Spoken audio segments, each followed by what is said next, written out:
ఫూ young తయారు చేయవలసిన విధానం.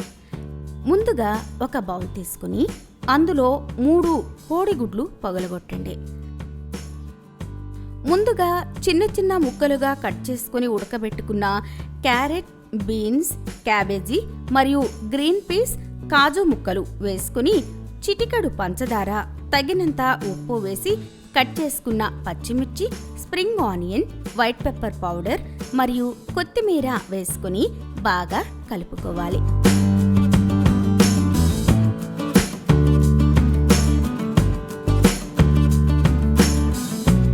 ఒక ప్యాన్లో కొంచెం నూనె వేసుకుని ప్యాన్ మొత్తం అద్దుకోవాలి.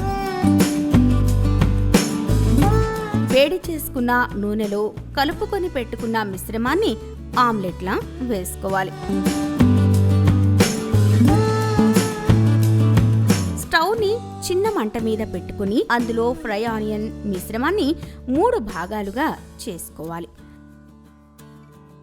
కట్ చేసుకున్న ముక్కలను 2 వైపులా బాగా కాల్చుకోవాలి.